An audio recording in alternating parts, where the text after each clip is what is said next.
welcome everybody here. Thank you to those of you who are coming back for the second session of the Dialogues for Artists in a Changing World. Thank you also to people who are new for being here.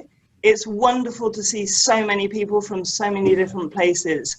Thanks as well to our amazing speakers, Vincent Desiderio and Bernardo Siciliano.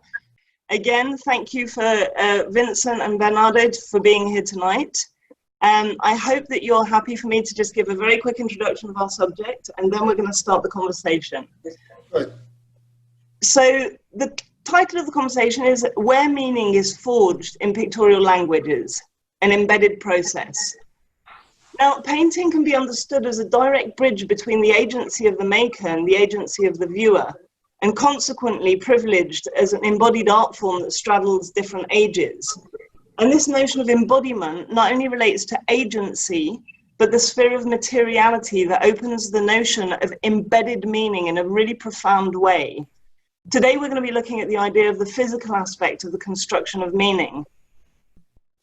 The tension between narrative and materiality is at the core of figuration, especially. And this division can be and has been articulated as story and texture, materiality and narrative, subject and surface, or form and content. And I just want to start with this brilliant quote by Max Beckmann. It's not the subject which matters, but the translation of the subject into the abstraction of the surface by means of painting. And just because we don't have any visual aids today, I just want to repeat it because it's just a brilliant quote if you actually really unpack it. It's not the subject which matters, but the translation of the subject into the abstraction of the surface by means of painting. And there's a great theorist who put together a really helpful philosophical model called Richard Wollheim. And he pushed the division of form and content into a really convincing theory of pictorial representation, which he called twofoldness. It's particularly important because rather than just explaining the divide that is between form and content, he claims it to be at the heart of pictorial representation. So the duality between form and content isn't only interesting to discussions of figurative painting, it's actually the very core. So if twofoldness is at the very crux of figuration, how does this relate to what we're going to be looking at, where the meaning of a work resides? If we're to judge by recent trends in museums, where work is usually explained based on the hermeneutics or interpretation of narrative, you'd be forgiven for thinking that the how the paint is applied onto the flat surface was secondary at best. Then you go on to read about the history of the artist, the socio-political and historical context, and you'd be excused for believing that how the paint is applied on the flat surface is actually of very little importance. Now, I'm not saying that symbolic content and associative context are not involved in generating meaning. Of course they are. And we'll be exploring this in future sessions of dialogues. But being aware of the importance, the fundamental importance of the language of materiality is always at the core of painting. Otherwise, why paint? With the proliferation of other artistic media to choose from, it's more urgent than ever for painters to really position themselves in relation to this question of meaning and materiality. What's really interesting in the theory of twofoldness is that form and content become necessarily relational. One has no meaning without the other. And this can be seen as kind of an echo of, or a validation of Beckett's statement in relation to literature that form is content and content is form. Pure interpretation too easily sidelines the how the medium is used and how the paint is applied. If you take this into account, the way in which a painting is painted actually becomes fundamental to its interpretation. So the question of how quickly brings to light the importance of the notion of process. The application of paint isn't just about the materials, but about the process in which the painter applies the materials. Both the technical aspects and the procedural aspects of the application of materials exist within a wider historical context that shines light on a much larger conversation happening. And I hope that I've shown in this really, really brief summary that it's a fascinating area that opens up many fundamental questions for a painter. And of course, specifically, I just can't wait to see where our speakers take this kind of idea of where the physicality of meaning actually lies. So I'm thrilled to be able to introduce our wonderful speakers today. Thank you once again, Vincent Desiderio and Bernardo Siciliano. I'm sure that their work needs little introduction, like I've already said. Both have taught at the New York Academy of Art, as well as running numerous workshops together. And I have to admit that this session was really a result of my desire to having been a fly on the wall to the many fascinating conversations that I'm sure Vincent and Bernardo you've had over the years about painting. So to throw out the question to you both, Vincent, I'm going to start with you. You've talked about how materials are coaxed into meaning, which is a lovely expression and idea. And you've also talked about the distinction between dramatic narrative and technical narrative. And I was wondering if you could kind of unpack this idea of technical narrative or address it a little bit. Well, thank you, Elina. It's so great to be here. I thought your introduction was fantastic. I think that the parity or the relationship between the subject matter and the manner of its execution, or as I would say, the dramatic narrative and the technical narrative is paramount. And yes, it does pertain particularly to, one could say, representational art, but figurative art, but it really does pertain to all art. I mean, abstraction is just, you have to, when you look at an abstract painting, you have to ask yourself, where does the dramatic narrative lie in abstract painting? And if you look at a piece by Donald Judd, you know, you would also be asking the question where, even though Judd was adamant about creating a pure signifier without any reference whatsoever, it's ridiculous because the signifier in his case exists within the context of the history, the stream of the history of visualization of art. Therefore, it does have a place in a narrative, and therefore, and it's like a protagonist in that narrative. I started thinking about the technical narrative because I originally was painting abstractly, and I had really little interest in painting representationally at all. So around 1984, I began experimenting with representation. But the questions I had to ask myself was, A, why do I use perspective, okay? And B, why is a narrative one picture and not multiple views? I mean, after Cubism and de Kooning, I saw everything in terms of multiple views. So if I'm going to use perspective, why am I using perspective? I had to re-examine the origin of perspective. In doing that, I said, let's talk about this in terms of narrative. And it seemed to me that there were two kinds of narrative initially in my first thinking, that there was sequential narrativity and there was emblematic narrativity. That sequential narrativity was essentially born of perspective. It created a self-contained, seamless, fictive whole that had represented a sequencing of space, a sequencing of movement, a sequencing of composition, a continuous flow of it. But then, in modern times, that seamless flow was broken. So I had to say, well, where did that break occur? And I looked to Manet. And in Manet, I saw the origins of emblematic narrative, where he compressed perspective to the point of instantaneousness. And I think, and to verify that in my thinking, the large glass by Duchamp is his version of a history painting that is all about perspective as well. And that's a very good thing, because it's about perspective, it's about the technical narrative, and it's also about the dramatic narrative. We can talk about that later, but those kinds of things really intrigued me in terms of narrativity. And also, but so I think the technical narrative, I began trying to break it down into thinking every time my tendency is to make a seamless fiction, in a painting, then I am engaging in the kind of sequentiality.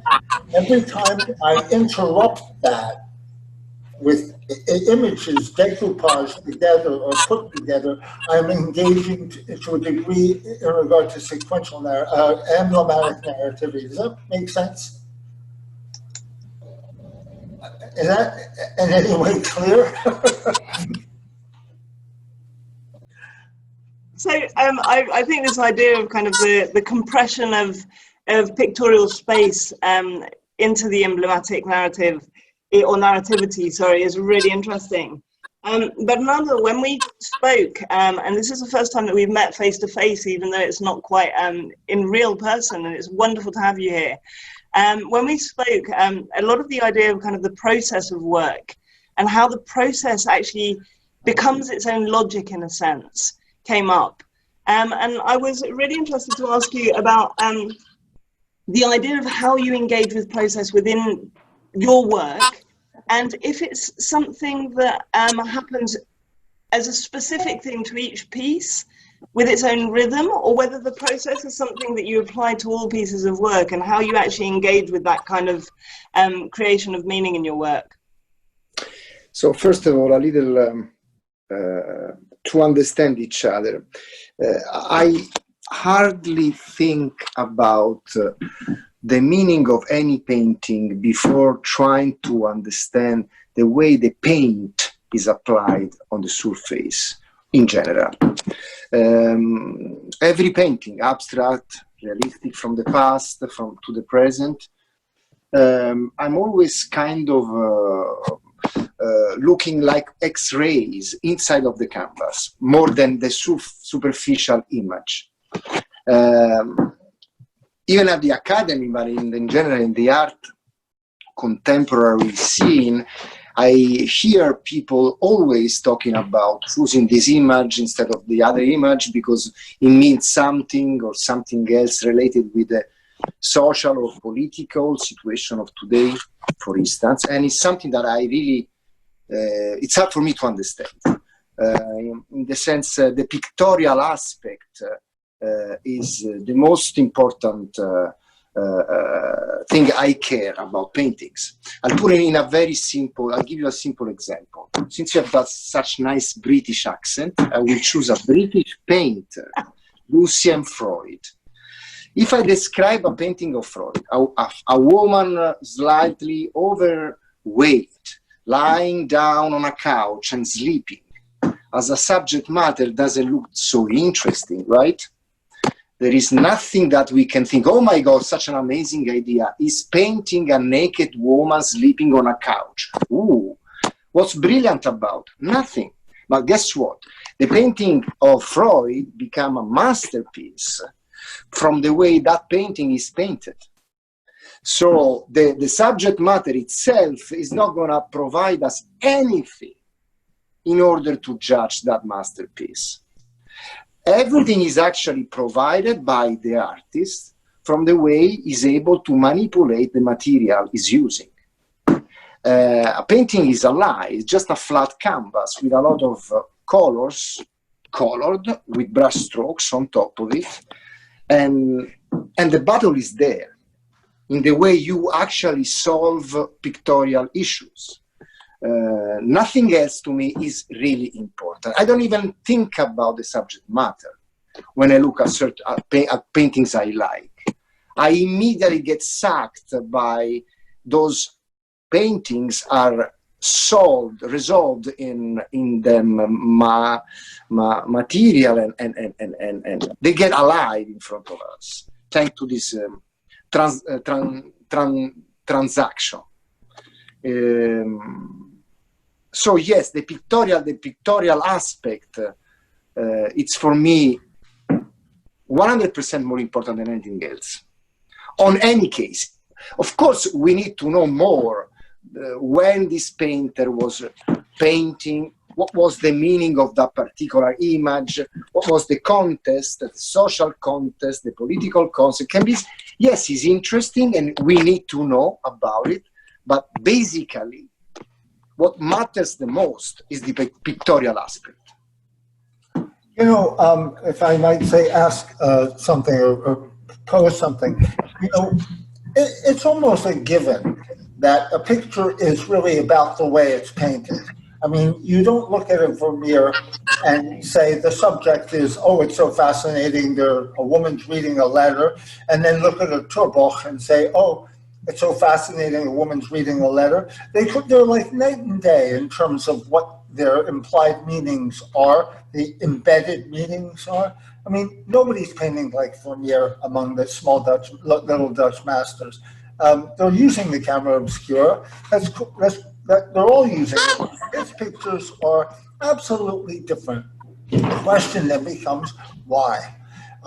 In Lucian Freud's case, you know, I would like to try to look into technical narrativity and try to create a kind of vocabulary about what technical procedures mean. If you look at Rothko's paintings, okay, you can draw a relationship between what's happening technically in his pictures and their abstraction with the protagonists in ancient Greek theater. That the two rectangles vying for attention and the bleeding color around them, the chorus, the Greek chorus that keeps asking why and describing what is happening between these colors that are vying for attention. You know, if you look at Auerbach and you see Auerbach squiggling his way through a face, and you say, well, I can understand he's being expressive, but to be more articulate about it, where is he coming from? And the only way we can know is by comparing it to what existed before and making an educated guess about what he might be looking at, what Bacon was looking at when he was looking at Velázquez. Maybe Auerbach was looking at Velázquez too, and seeing the inner working structure of the head, like a serpent moving through and about and then out onto the surface. You see that in the head of Innocent X in Washington. You know, so I would like to be more articulate about, in Lucian Freud's case, you know, yes, he's painting a figure on the bed, but the clouding of the paint and the addition, the accretion of all of this paint implies that this subject has been painted for all of eternity. And his method, you know, indicates the sort of desire to, you know, do it in the face of all doubt. You know, we can be articulate about the technique we use by association, always by association. I think it brings up that really lovely idea of the allegorization of method that you sometimes talk about, which is the way in which there is a link between the way in which people have developed the use of paint and for reasons.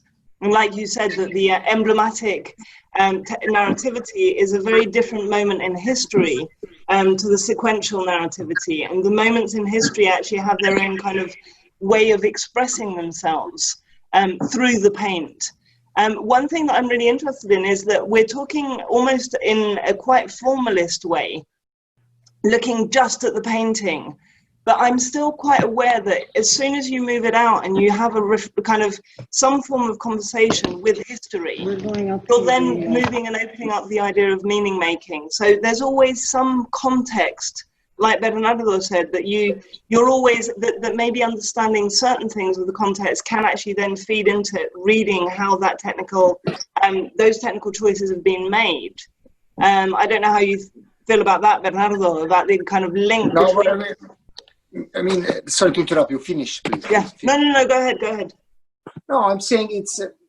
I mean, the point is that what is this technical narrative Vincent likes to express through this definition?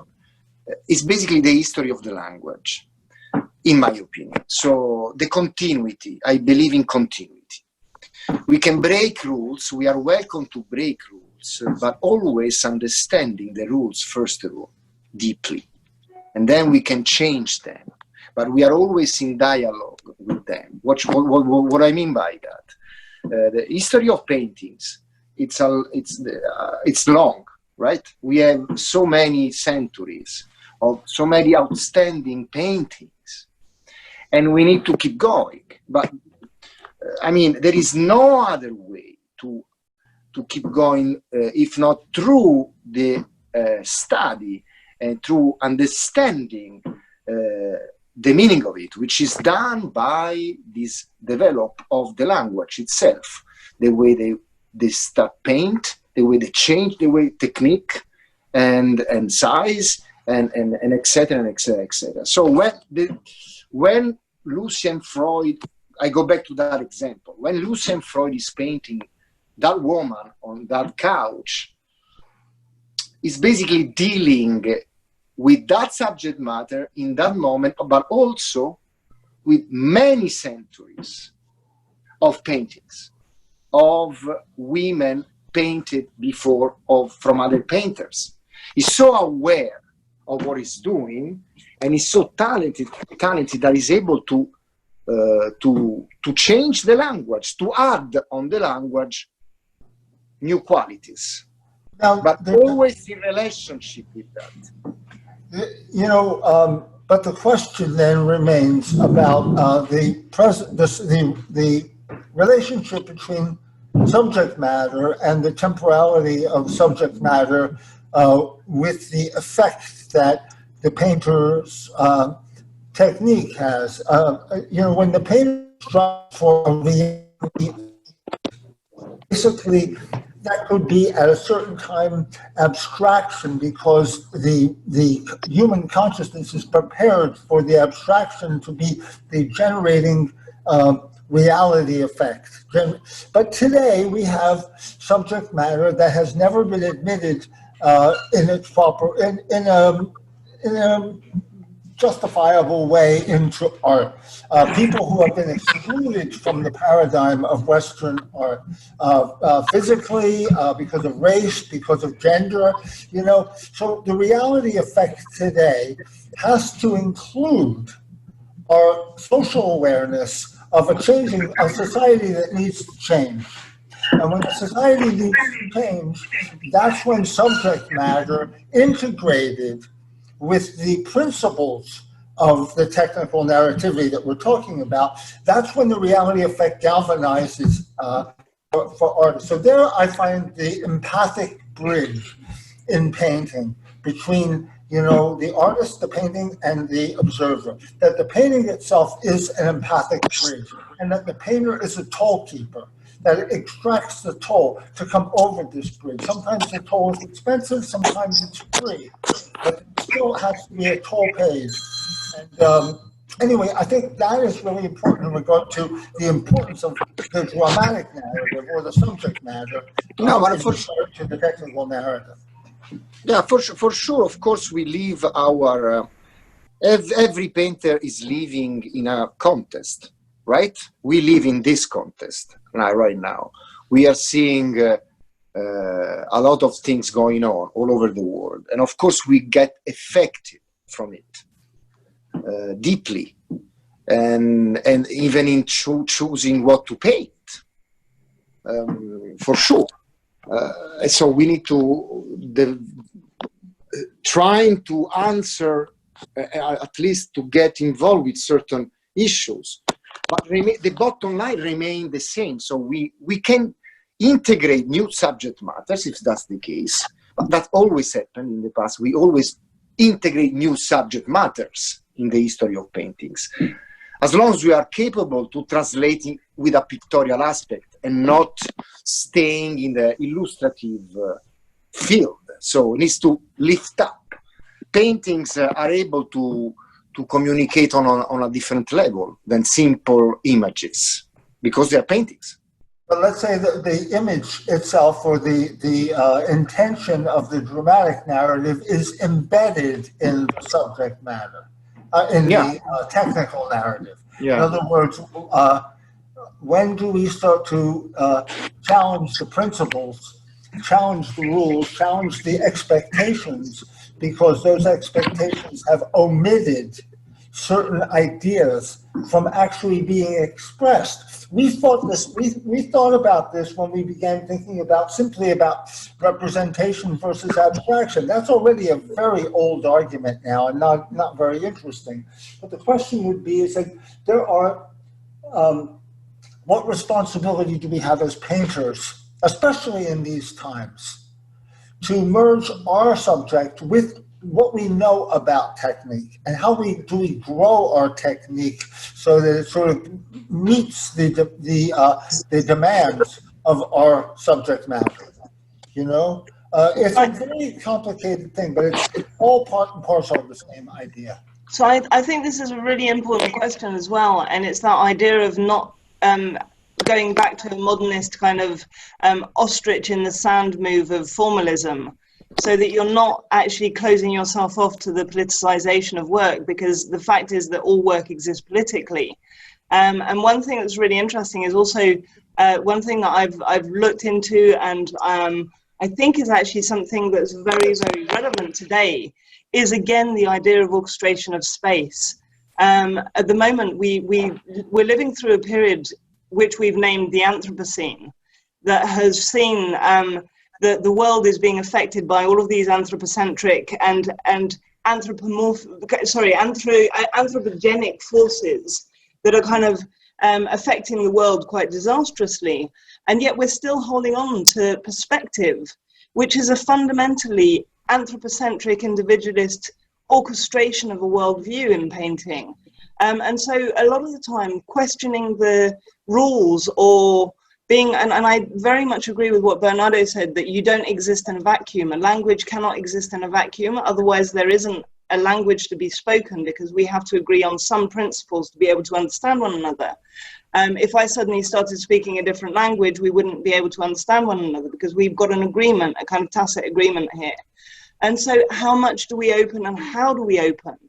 And I think it's really exciting to try and think about both the subject matter and the way in which technicality is actually symbolic of decisions, and sometimes politicized decisions actually takes place. So again, looking at that, Vincent, you've often talked about the collapsing of space, the emblematization of space, and looking at things very differently. At the moment, we see a resurgence in quite realist painting, when maybe we're living a period where perspective in the anthropocentric is the least relevant language. That could be, I'm throwing that out as a bit of a devil's advocate to see what happens with it. Well, let's think about what the origins of perspective. When Alberti writes about perspective, he says that it allows a king and a pauper to be equal. In other words, it makes you don't have to be a king to be engaged in this flight pattern to infinity, which would be where divinity resided, or near where divinity resided. Anyone could look at perspective and see it as an aid, as he said, Alberti said, to religion. So the idea that perspective is only about, because it's about a singular view, the optical view of the observer, that it implies a kind of a hierarchy, a social hierarchy, when in fact it actually destroys the social hierarchy, because it makes in their mind, the flight pattern accessible to everybody. You see, so perspective, when you think of perspective, not in terms of, certainly its brilliance is that it's sort of seeing the world numerically, and it's that, which is not a new thing, it's Pythagorean, but it's a new application of the visual world. Seeing it numerically, but fixing the vanishing point allowed for people like Galileo to start thinking in terms of scientific method, where you have to fix a certain point in order to make claims about other things.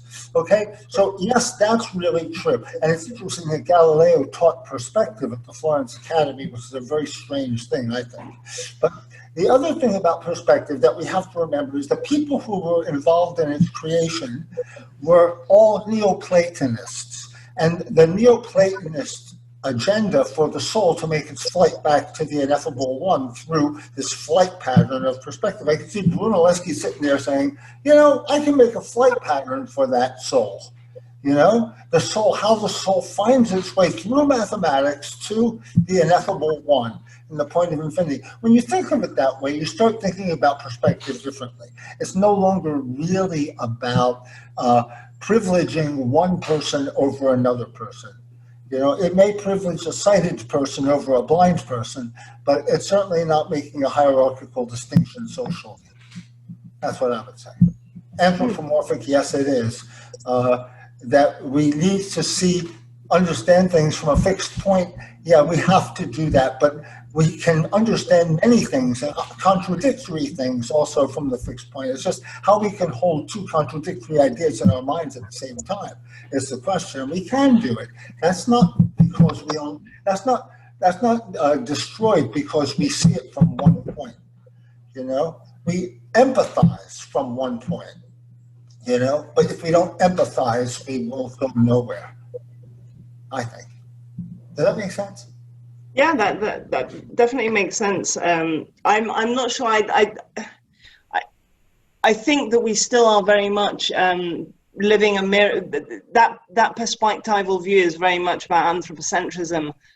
So it's not necessarily about a hierarchy, which is a really interesting way of looking at it, but it's still maybe being knocked off course by other ways of viewing things. Even if you just think of the kind of iconic view of the blue marble, the image of actually the earth from outside the earth, and suddenly shifting points of perspective, which actually then kind of throws us back into kind of cubist experimentation, and really kind of questioning that singular point of view, which it opens up a whole other conversation. But it's really interesting, this idea again of the rules that need to be known to be broken, and how much you can also, because I think that it's a very important point, this idea that the rules have been made by specific people for a long time, and how do you bring in the rules from a different tradition?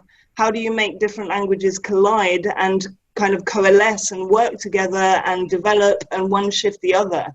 I don't know if Bernardo, you've got any thoughts to kind of throw in there? That's a difficult. How? It depends on the person. I mean, personally, I can tell you my experience as a painter, the way I developed my language, which is, and Vincent can tell you his. We are living on the 21st century, right? And it's supposed to be in an opposite direction compared to the 20th century. If we look at the history of art, every century is going always in an opposite direction with the previous one, for very healthy reasons. So we had this modernism, and probably we are in an era that we need to kill it somehow. Even though I was born and raised in a modernist culture, my father was an intellectual and was embracing it completely. And as a painter of this new century, somehow I need to find new solutions. So we can get help from any type of source, right? Not only paintings, but also any other form of art. I personally paint thinking of painters, but also steal ideas from, movies, books, videos, music, and etc. It's very difficult to be an artist today. You need to be, you need to study a lot. You need to really try to dig in as much as you can and understand as best as you can the development of the language. It's a very complex job. It's a very difficult task, I believe. And you see the way Vincent is talking, so he's almost a philosopher. When he paints that way. Or full of shit. He's using always his mental metaphors when he speaks, and guess what? He does that also when he paints. I'm a different animal, I would say. I'm very direct when I paint. It's more like a bullfight. I'm in a ring and I try to win that battle with that enemy, with that beast in front of me. But it's just a personal, way to be. And that's what I think is that relationship with how the ideas actually relate to the process, and how conscious the, sorry, there's a bit of feedback now and I don't know why, how conscious the thinking process is. And it goes back to these ideas now of thinking fast and thinking slow, and how you can have a kind of conscious mechanism and an unconscious mechanism actually working side by side, which is really interesting. But I think that it's a fascinating question. And it's also, I think it's I mean, I was hoping that we might also have another speaker that didn't work out, but is a painter who's bringing in, uses the tradition, Western tradition of painting, plus other traditions that are linked to painting, and actually integrates it in the way in which he worked. That's to be had in a future conversation, because I think it is a really important conversation. And one thing that is true is that sometimes, if you look at the history of the 19th and the 20th century in painting, when forms of art have been appropriated from other cultures, then that becomes a very superficial and problematic kind of act in itself, that has been linked to kind of the whole critique of Orientalism and lots of different kind of questions that have arisen. So, yeah, absolutely. Mademoiselle d'Avignon, you can view it, I mean, I won't go into it, but, the appropriation of African masks in the Damoiselle d'Avignon and their placement in the turning, not in the center of the composition where the Caucasian women are, is a sort of statement about, in my mind, his understanding of Delacroix, where the exotic realm of painting was in the half-light or the turning, and the rational center was in the light mass and the incidence of reflection. And so Picasso puts the Caucasian women in the incidence of reflection in the center, and he puts the African masks in the, the more exotic realm of color, like, because they're from the dark continent. Though there's a disparity, I think, between the placement of the African masks. And that's if you know that Picasso, in spite of the fact that he's breaking form into 1,000 pieces, is still totally beholden to the abstract idea of form, of perspective having generated the idea, the abstract idea of form. And that when he paints in a cubistic manner, right, he's not saying that perspective is stupid. He's just recognizing that perspective is a way of generating form. And that form can also be generated in a different way. And that's why he goes from doing those analytic cubist pieces to all of a sudden, again, drawing like Ingres, the drawing of Diaghilev and Stravinsky and the classical period. Picabia and the other modernists hated Picasso for doing this. They thought that he had turned his back on the avant-garde agenda. But in reality, Picasso knew that he was always a man of drawing. He was always a man of form, Be that as it may. Anyway, that's it. So I'm going to ask a quick question, and we are then going to take some time to kind of break off into groups. But Bernardo, this kind of engagement with materials also makes me want to question or ask you how you choose your subject matter. Will you be working on very different paintings with very different subject matter at the same time, or do you tend to be interested by certain themes at the same time, or is it really very much just to do with how you apply the paint? It's a fascinating question. In the last few years, I easily get bored. So the only solution for me to jump up from being bored is to try each time I make a painting a new subject matter, with new composition issues to solve, for instance. I don't like to paint the sequence of the same thing on and on and on. I think it's extremely annoying. I mean, you need to understand, I mean, this is coming from a long process. I fell in love way younger with paintings of Cézanne and Morandi. Those two guys were in my, when I was a teenager, young painter, were my gods. So I actually did the opposite. I was painting the same subject matter forever until I was able to be fluid and having some, how can I say, confidence. Today, I'm not like that. I need to surprise myself. So every painting I start is to have another image. And the way I choose images is totally random. I don't project, I don't put on paper anything before. I just really go with my flow, with my emotions. Sometimes I take pictures, for instance, with my phone. I work from pictures, I work from life, I work from memory. Doesn't really matter. So I have a lot of informations on my notebook, and once in a while there is an image needs to be painted, maybe from past notes I got years before, and that I thought they didn't have any interest for a painting, but then suddenly I need to paint that image 4 years later. I don't even know why, but then it's so necessary. That's the way it was. Yeah, I think that I love hearing Bernardo talk about this, because it is very much what I feel. Though we work in different manners, we are coming from the same DNA in a certain way. Maybe it's an Italian DNA, but I also don't really think of the subject matter first. What I think about first is how I want this thing, I want the paint to be laid on, how it's layered, how it's lit, how it's, all of these things are in my head before any subject even comes into mind.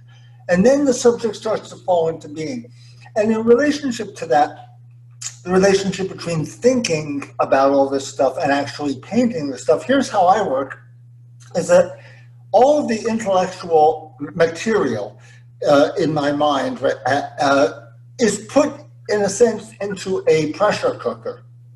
And it stays in there, and it builds its pressure until finally the pressure cooker can't sustain the pressure anymore. And in an escape valve, there's an effervescence that comes from the pressure cooker. That effervescence is the painting.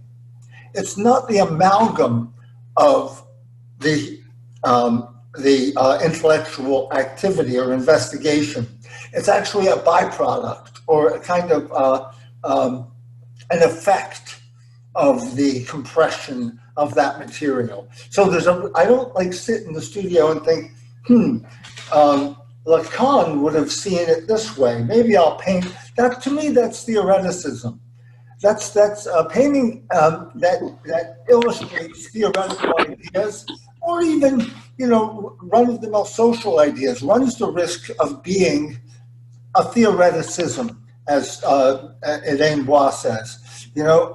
Rather than being what I think painting should be, which is a theoretical vanguard in and of itself, that can only be made out of the heat of that compression of intellectual matter and its translation into a totally different way of expression. So it's interesting, because really this idea of kind of almost the pressure cooker needing to suddenly be expressed through a painting is very similar to Bernardo's notion of just having this idea that just suddenly needs to be addressed then. Exactly. So something that builds up in all of the cumulative kind of layers of what we're looking at, the ideas that we're thinking, the images that we've been confronted with the ways that we've been painting up until then, and everything kind of coalesces and suddenly explodes into this new piece of work, which is a lovely way of thinking about it.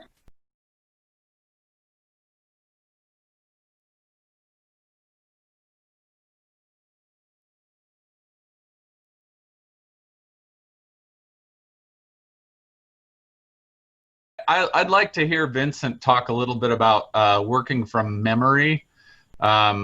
and what value that brings to his painting. And then I remember him saying about, I think he was talking about Beethoven, but he created a little bit of the world that was him because he was working from memory. And I just would like to hear a little bit about working from memory. When I say working from memory, I generally, going back to the idea of conjuring an image in terms of the material first, and the way the material is going to be developed before even the subject matter comes into it. Studies that I'll do in the beginning will be just layering of form and paint, calligraphy and darknesses and halftones and light, and putting them together in an abstract, exciting way for myself. And that is the beginning of working out of my head. Eventually, what comes into it is some kind of subject when I'm working. Well, it's always a subject, whether it's abstract or not. And then I start working the technique that I've been desiring, with this idea that seems appropriate for it at that moment, and all of that subject to change. So when I begin the picture, the studies at that stage, I will think, draw the things out of my head. I'll just draw, if I'm doing figures or a landscape, or figures in a landscape, or an abstraction, like that dead white composition I had with like this sort of decaying architecture of some sort, or, I'll start drawing it without any kind of reference. Eventually, if I'm working toward a representation of figurative painting, and a desire of the, there are a million ways you can desire the representation of figures to look. If I want them to have a greater verisimilitude, I'll make sure that I have even though I've constructed the figure out of my head, when I go to add the accents of nature, as Degas would say, Degas said, learn to paint. What did he say? He said the painting should be constructed like the perfect crime. Paint out of your head using all of your cunning, and then add the accents of nature. So that's kind of what I do. I construct this thing like a crime. And then if I want it to look plausible or have a verisimilitude, I'll sort of put stuff into it. You can even fake lighting. If you get in your head an idea of how light falls over a form, how reflection is in the half-light, what the structure of an anatomy is. If this is in your head, you can create the basis of figures in a composition however you want it to be, with whatever color, with whatever light, with what, and then when you need the information to bring it into a greater verisimilitude, then you find that information. And either I'll take a picture of my hand, or I'll look at my foot, or I'll go outside and look at the way the mountains are in the distance, or trees are against a certain sky, or what a complex of leaves and pebbles look like on the ground. And I'll sort of look at it and observe what makes it look like that, and what doesn't make it look like that. And I bring back to my studio this idea of, these things have to be present in order for it to have the verisimilitude that I desire. That's kind of it. And also the beauty of it is that the whole thing is constructed inside of my head, and it becomes part of this beautiful dream of art history, which is always my muse, my inspiration, is this sort of dream of the history of painting. That's filled with all kinds of references and things. And those things can all play into, however much I want them to or don't want them to, into my construction of the painting. For me, at least, when I think about memory, so for the memory is mental. So because some students ask him, are you paint from photos? Are you paint from life? How do you paint? I think the question is not properly placed. It's not about that. It's not about if we need sources when we make a painting, of course, but mostly we paint from here because it's an intellectual language. is filled up with information coming from other paintings. So when you touch the canvas and you start improvising with your strokes on the canvas, everything is coming from your imagination, so from your memory, because you are summarizing with few marks something that is so complex and become like 1, 2, 3 marks in the canvas. That's the beauty of making paintings, and it's magic when it happens. Sometimes you paint for days, weeks, and it's not working, and then suddenly on top of it you do 3, 4 marks that change completely the situation, and then suddenly the painting is start talking, and it's not coming from any place but your imagination. That's what I think, at least. You know, there was a person, Humphrey Ocean. Do you know Humphrey Ocean, the painter, the British painter? He was working with a photographer, and he was going to do a portrait of the photographer, and the photographer was going to do a portrait of him. And when it was the photographer's turn, what he did was he attached electrodes to Humphrey Ocean's head and observed the brain activity while he painted. And it turned out that all of the activity, 90% of the activity was happening in the frontal lobe. That he was thinking the painting, he wasn't seeing it when he was looking at something. He was looking at a model or something, and all of the activity was here. And then they did the experiment. They put the electrodes on the brains of people who were not painters, had not been trained as painters, or were not. And all of the activity was in the occipital lobes. Looking, but not thinking. So Bernardo's right. It's all here. It's all in your head. And, you know, we believe in the visual, the optics of it. We believe in optical truth. We believe in the sensate wisdom, as Alberti calls it, the grossa minerva, he called it. You know, that's the sense, the reason that painters use. It's visual, and it's also mental. So, for instance, in my case, because my personality, I'm very anxious. I suffer of anxiety all my life. So when I paint, I'm always constantly walking and moving around. I can't stay still. I can't paint sitting. I prefer to kill myself instead of painting sitting. I really can't. So I paint, as I said, standing.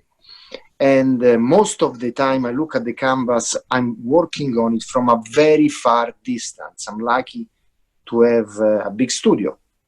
And in order, I look at it from 10, 15 steps away.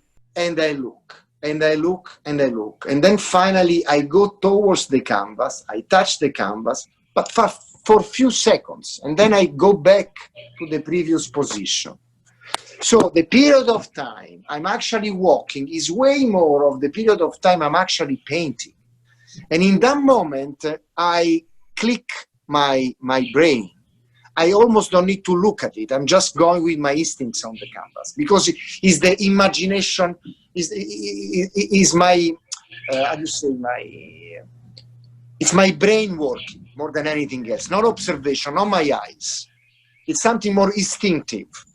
It's more deep, if you want. So I can almost close my eyes and touch the canvas very quickly, few times, and then go back and reopen my eyes and judge the painting for the way it looks after this attack on the canvas. This is why painting, what human beings invented painting and poetry. Poetry and painting do this. They are slippery enough so that they can entertain contradictory things simultaneously to create meaning. We're not essayists, you know, or some painters really are, but great painters are not essayists, you know. We are poets, you know. We put together things with a different sensibility, with a different plane of thinking. We are thinking, but we're thinking on a different plane. then So the kind of the interaction between the ambiguity, which is such an inherent structure of the Homo sapiens brain, and the need for that ambiguity to kind of play with recognition and ambiguity. And it's why metaphorical languages like poetry and like visual languages are so suggestive, because at the same time they're suggestive of things, but they're also ambiguous.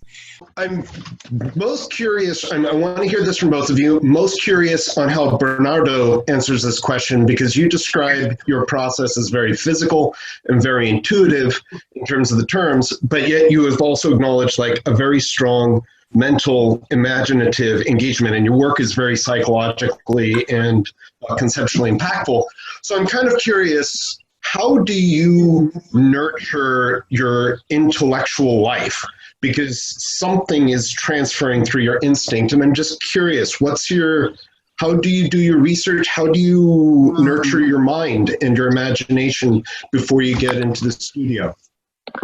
I always look at paintings. It's my constant habit. It's a neurosis, if you want it. I can't stop looking at paintings. From books of art, from internet, paintings from the past to the present. I'm constantly plugged in with that.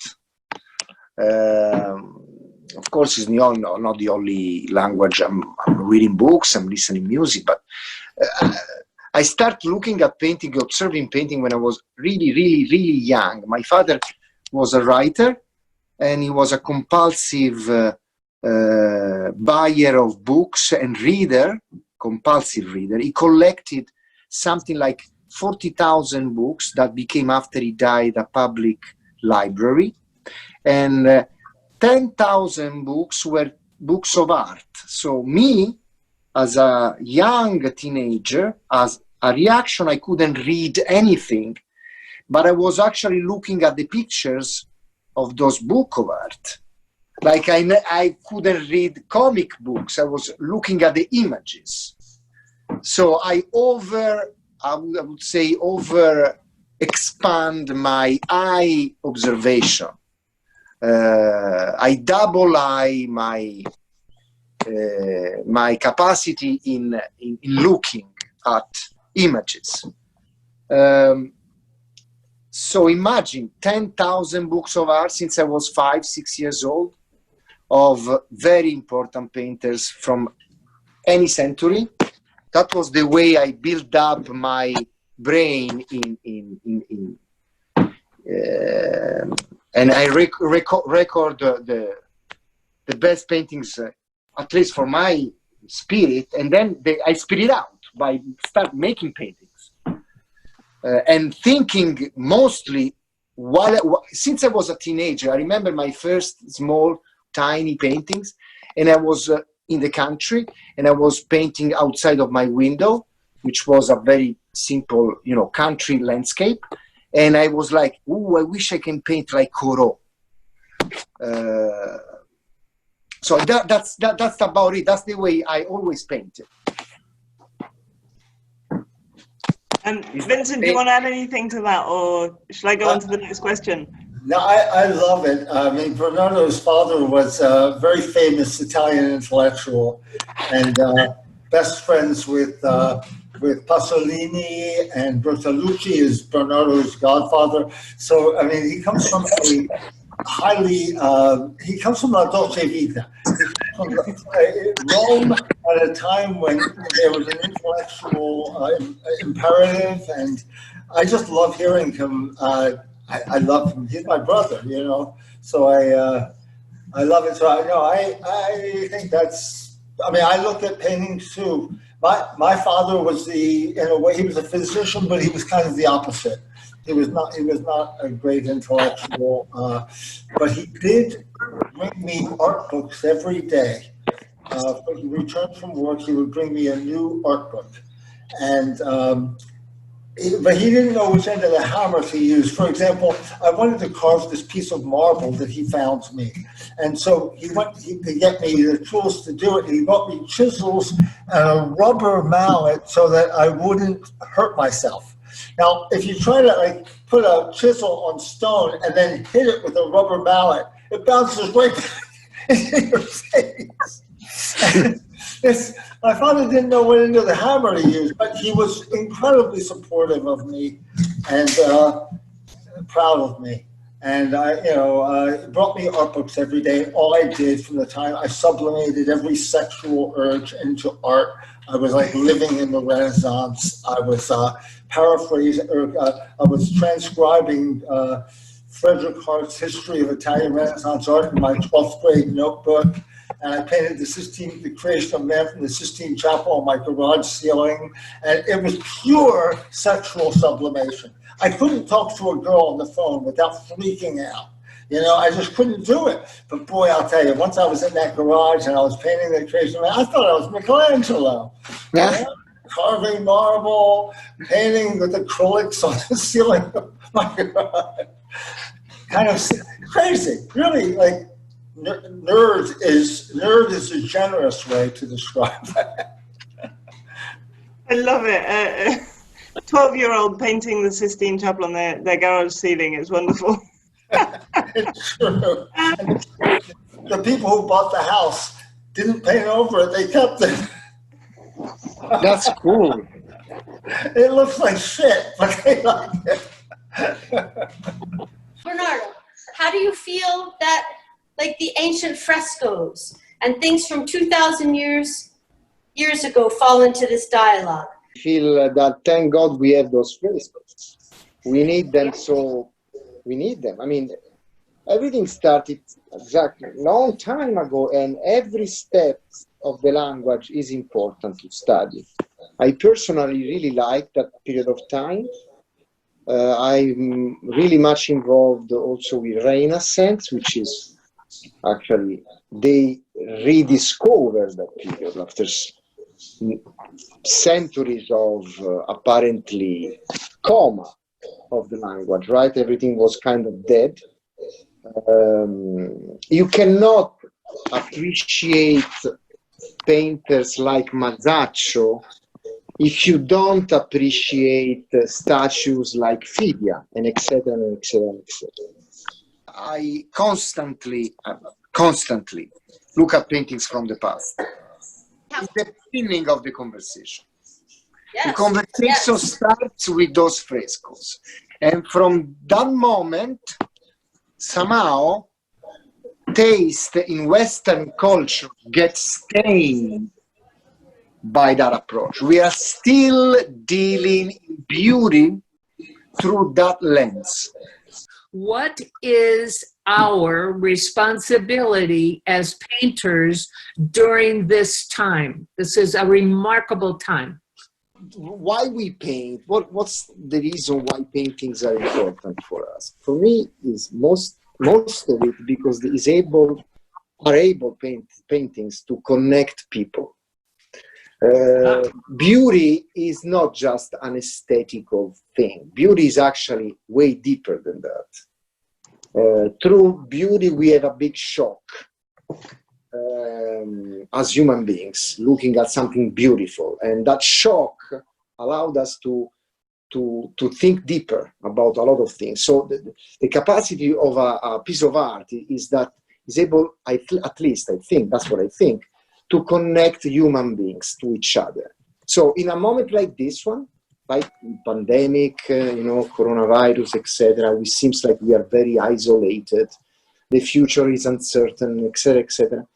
Paintings, at least for me, are an amazing source of life. They make me feel better. They make me feel connected with human beings. So that's why I think paintings are important. Well, I agree with Bernardo to an extent. I think that in these particular times, our greatest emphasis as a society and as individuals should be, as far as I'm concerned, in compassion and empathy. And if we can understand painting, as I said before, an empathic bridge, Yeah. we can make a decision as to how we are going to invite people to cross the bridge. And the toll that we extract from them in order to allow them is a sort of understanding of the parameters of what our painting is about. The painting's not done. I'm not interested in making paintings that are simply snide commentary on how the world is going to hell. And although I love irony as a narrative tool, it's fantastic, the cynicism that actually has been generated over the last few decades regarding what artists do, it's no longer of any use. It doesn't really resolve the problem, it becomes part of the problem.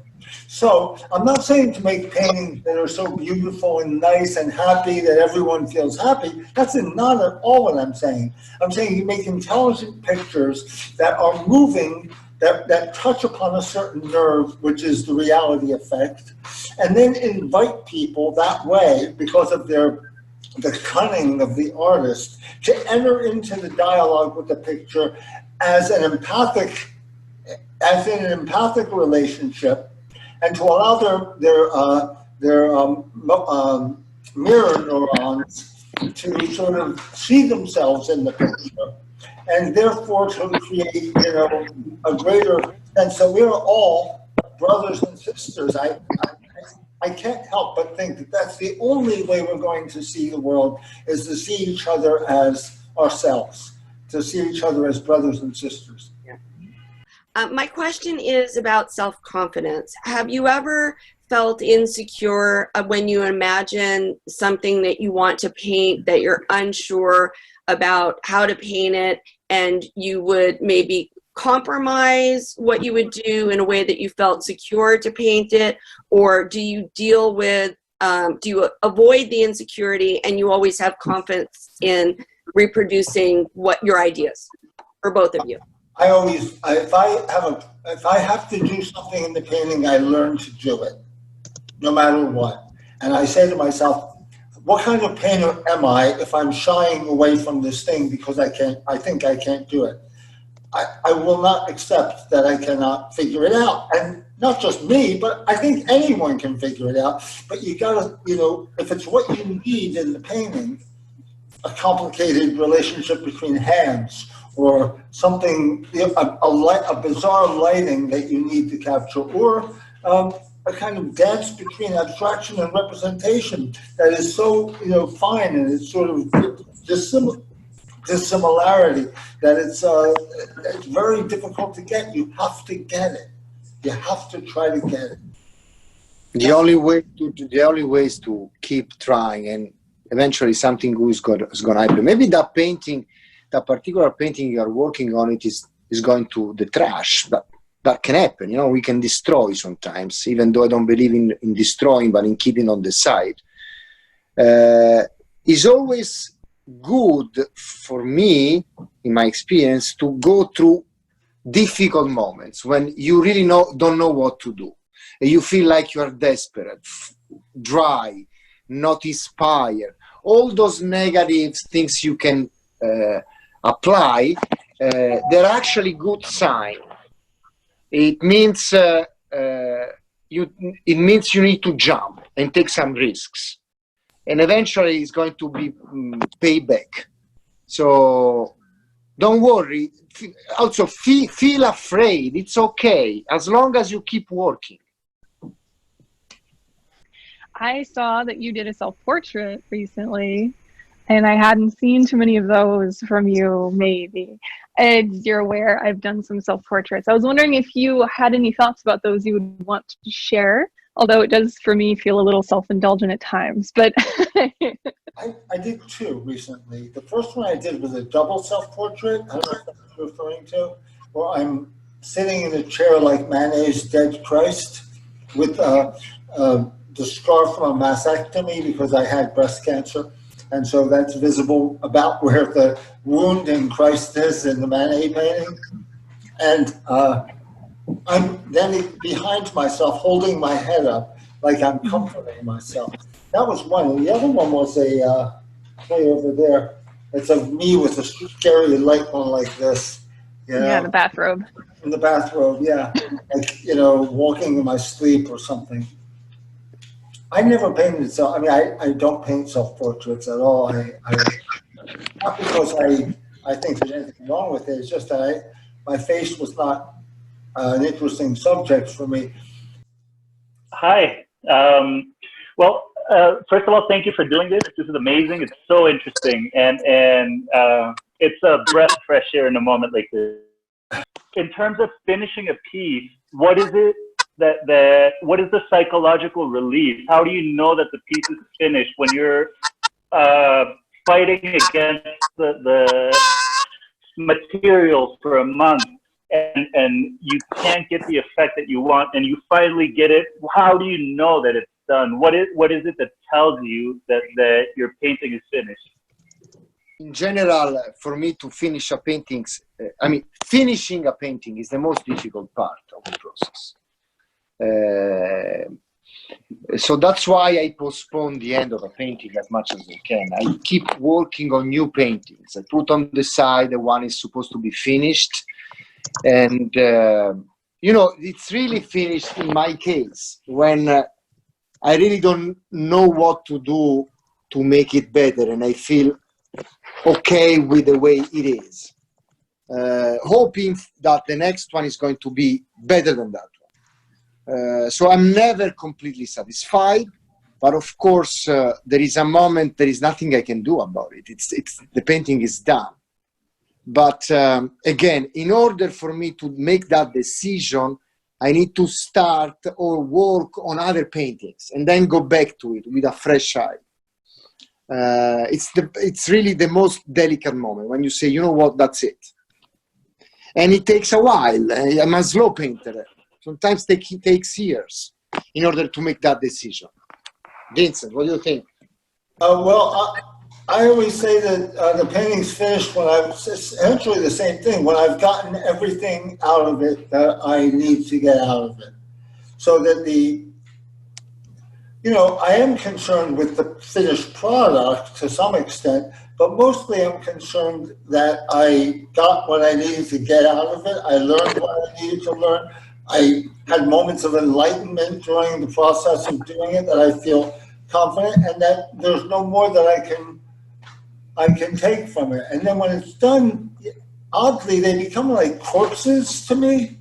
Like I am concerned about them, but really, to a large extent, they're corpses. They're dead, and dead to me. And I have to, as Bernardo says, go to the next painting in order to, investigate a whole new range of things, and then continue that process. Basically, painters are very neurotic, as you can see. We are compulsive, and my opinion is a work in progress. Our artist life, we go through years of training, painting, blah, blah, blah, thinking about it, thinking we sometimes we are good, sometimes we are not that good. While we are painting, what the fuck, I'm supposed to do something else in life, and etc., etc. But overall, it's a work in progress. There is never a painting that close conclusions and answer every question you put down on the table. I don't think I ever answer any questions. I just put more questions. Exactly. Yeah, and I think that it's the same with all good conversations. You end up with more questions than answers. I have a follow-up question just to go a little bit deeper into that process. When you start a new piece, a lot of the times it sounds like you might jump from one piece to the next. Do you attack it differently, or do you follow a specific process for each one? Most of the time, I'm in trouble. For instance, I'm painting something for a few months, and after being excited, I start getting, it's not working. Usually there is always this type of part. I start a painting very, very excited, thinking, oh my God, this is the painting of my life. And then after a few weeks of working very hard, I slowly tend to go down with those optimism. Until I'm like, something is not working. So I put the painting on the side and I start to work on another one, maybe already in progress, or maybe it's a brand new canvas, for sure, where the issues, pictorial issues to solve are completely different, because I'm so annoyed by the previous painting that I need to be in another room, to smell another type of hair, to go somewhere else, to regroup, refresh. Yeah. Okay? And it's actually very helpful for the previous painting. The language of a painter over the years needs to change. Like we grow, we change, we get old. Same for our language, needs to change and grow and get old, experienced. One thing. But in the other hand, yes, I need to have a strategy and somehow get to similar conclusions. As long as they are not repetitive conclusions, I think we should try and experiment every time we start a new painting. Because otherwise, why we paint? I mean, we need to be surprised. And we need to surprise also. It's a risky move, because sometimes you can make very bad paintings, but that's part of the game. Mistakes are welcome. I like mistakes. I think it was Vincent earlier referenced, every century has its art, and modernism was it for the last century. Both of you, what do you see? Do you see any intimations of what it will be in this new century? And what is the role of figurative narrative art within it, and painting? Vince, you first. Thanks, Bernardo. That is almost an impossible question to answer, except that we can contribute to the answer by doing the work that we're doing in our studios. And we won't really know if we work to the greatest of our capacities and inspiration and motivation, eventually, I think a landscape of what constitutes art for the next couple of decades will come into focus. How, for example, any of these great periods in art came into being? What were the precipitating factors in regard to the Renaissance, for example, or precipitating factors in regard to scholasticism, or to the birth of the French academies, and the destruction of the French academies? What were the psychological, the social, the intellectual factors that contributed to the development of this? And then I think of modernism and its contribution. And I think primarily in regard to modernism, I think about the relationship between the birth of structuralism philosophically as a critical tool, and Saussurean linguistics in the beginning, this idea of separation of the signifier and the signifier, and how all of that had such a major impact upon the different disciplines that developed through the century, plus the triumph of science as the preeminent form of critique that existed philosophically even. And our insistence upon the ideas of reduction to essence, like a phenomenological essence, all of those things contributed to the battles that raged through the 20th century in regard to the formalist reduction or the expressionist sort of, rebellion against it. Things got to a certain point around 1959 where people began to feel a complete disenchantment with the idea that human beings were capable even of creating a control over the world, a large idea about what we were as species. And that is with Foucault's Death of Man and his essay. And after that, there's you see pop art, and you see another battle happening between a kind of high and low insurgents and a kind of formalist sterility that had to maintain a kind of serious edge in regard to this evolution. Interesting in the 80s that there was this amazing resurgence of painting with the Trans-Avant-Gardia in all of the countries in the Western culture, and all of the people who contributed that Germano-Savant sort of codification of the idea of the Trans-Avant-Gardia. I think that the way the market has controlled accessibility to art and visibility of art and the artificial inflation of prices in art has to be taken into consideration in regard to where things will go. I noticed that there are more and more young people students who will be kind of like we were when we were younger and say, fuck this, the whole system is fucked up. We have to change it. We see that happening socially anywhere as well. I think that we have to have distrust of the curators, distrust of the critics, distrust of the collectors. All of these people have contributed to create a stock market of art that has nothing to do with the validity of art. The value of art has become inscrutable. It's an inscrutable code. This idea of the avant-garde is floated over our heads like a ghost allegory. I think these things are to be kept in consideration as we move ahead. And I think I don't think it has to do with representation. I don't think it has to do with abstraction or conceptualism. It has to do with kind of singularity of focus based on a reaction to the things that I just mentioned. I've been always wondering about how art can actually change society. But about that idea about becoming loving brothers and sisters, is that achieved by technical narrative, subject matter, or how? How can that be achieved? I think it's like we are like a big family, right? Since long time, painters, like vampires. So we are being on Earth for so many centuries and painting and trying to make it. Of course, paintings were very important to the society, right?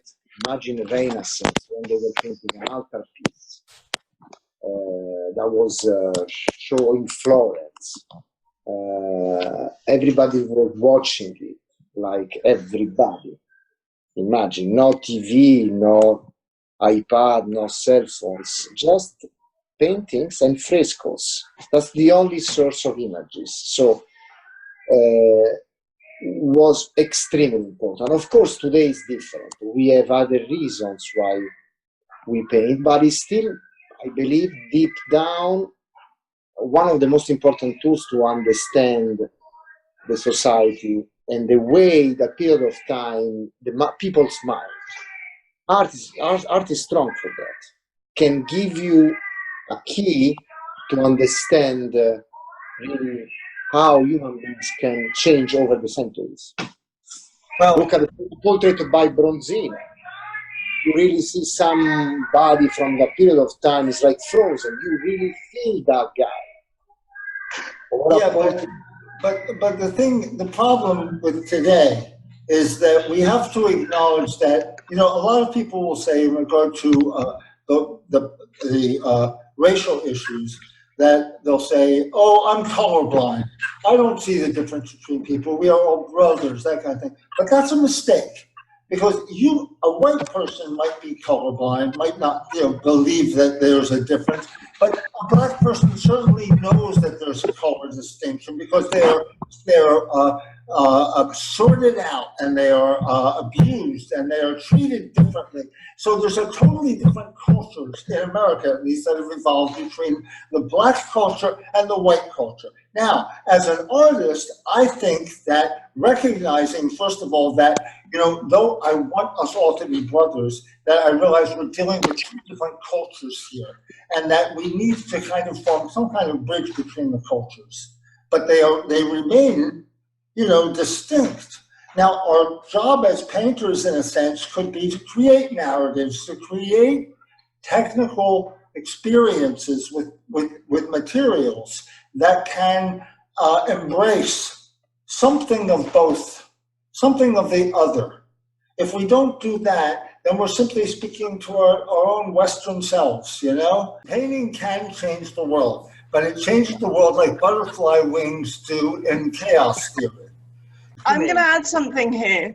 I'm going to add something here because it is something that I think is a really important question. And I think it's inevitable that one of the elephants in the room when you actually bring together painters is that if we look around the video screens, that the demographics tends to be quite limited.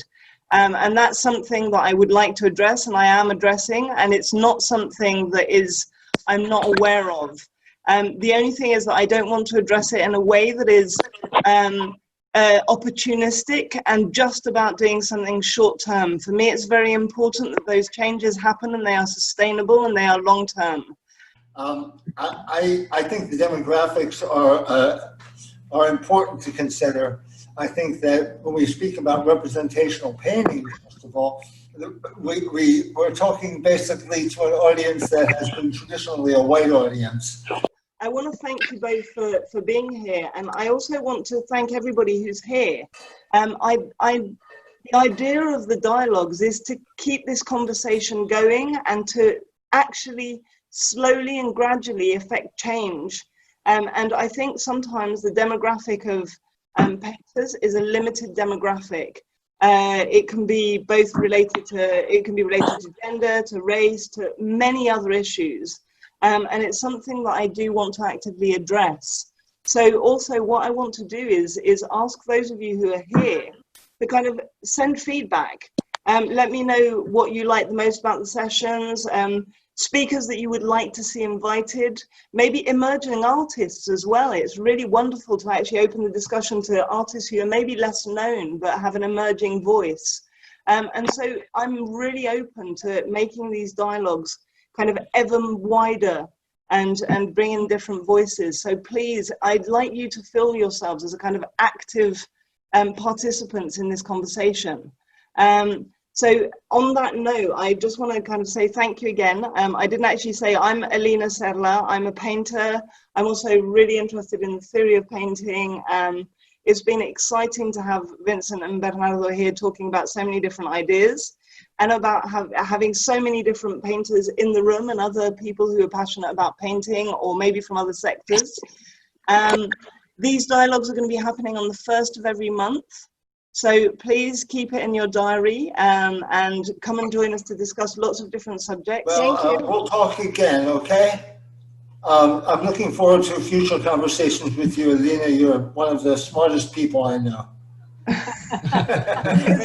It's a privilege. Bye-bye. Bye-bye. Bye. Take care, friends. Bye. Bye. Thank you, everybody. Thank you. It was great. Thank you. Thanks for coming. Bye. Bye. Bye. Thank you. Bye. Thanks so much. Bye. Thank you. Bye. Bye-bye. Thank you.